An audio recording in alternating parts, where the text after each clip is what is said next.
श्री बालाजी महाराज की उत्पत्ति की कहानी।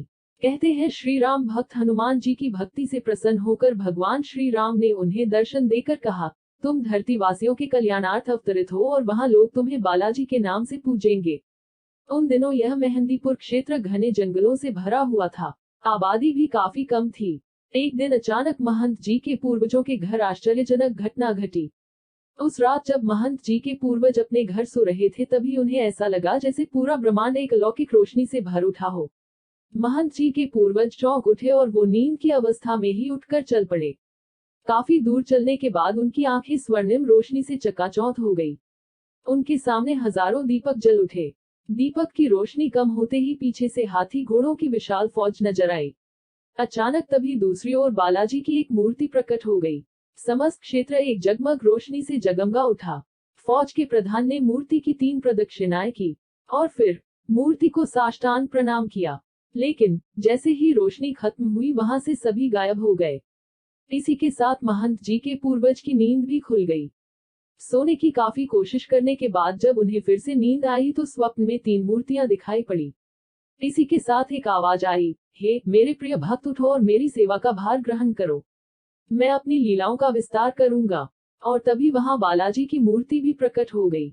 अगले दिन गोस्वामी जी ने अन्य लोगों के साथ मिलकर बालाजी महाराज की छोटी सी दीवारी बना डाली। सालों बाद किसी शासक ने श्री बालाजी महाराज की मूर्ति को जमीन से बाहर निकालने की कोशिश की, परंतु बालाजी महाराज के चरणों का कोई अंत नहीं मिला। तब से लेकर अब तक इनके संपूर्ण चरणों के दर्शन नहीं हुए। माना जाता है कि यह पर्वत का ही एक अंग है। इस तरह श्री हनुमान जी बालाजी के रूप में प्रकट हुए और यह धाम बना बालाजी धाम। इस मूर्ति के चरणों में एक छोकुंडी थी जिसमें हमेशा जल भरा होता था। रहस्य यह है कि बालाजी महाराज की बाई छाती के नीचे से एक बारीक जल की धारा निरंतर बहती रहती है जो कि चोला आदि चढ़ाने के बाद भी बंद नहीं होती है। इसी प्रकार की एक अन्य कहानी यहाँ बताई जाती है। एक बार बालाजी का चोला लेकर जब एक व्यक्ति मंडावर रेलवे स्टेशन पहुंचा तो रेलवे के अधिकारी ने लगेज का निर्धारण करने के लिए उसे तौलने का प्रयास किया, लेकिन बार बार चोले के वजन में फर्क आने लगा।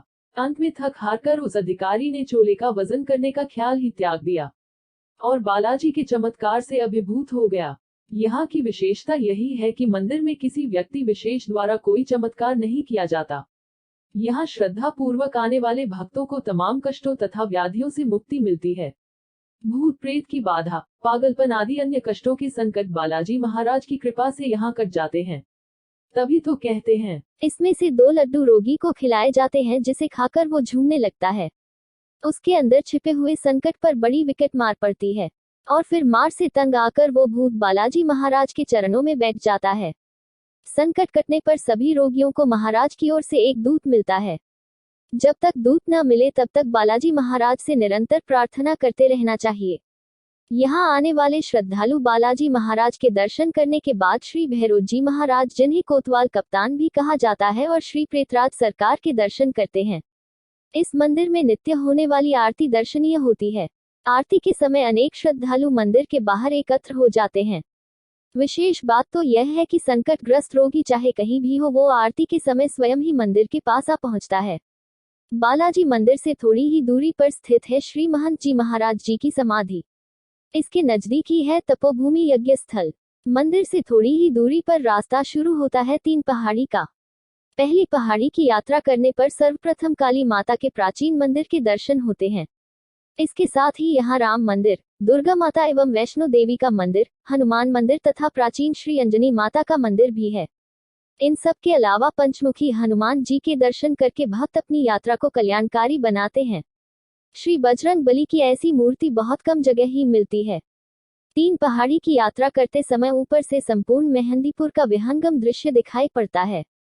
दूसरी पहाड़ी पर जाने पर भक्तों को भैरव जी महाराज के दर्शन होते हैं।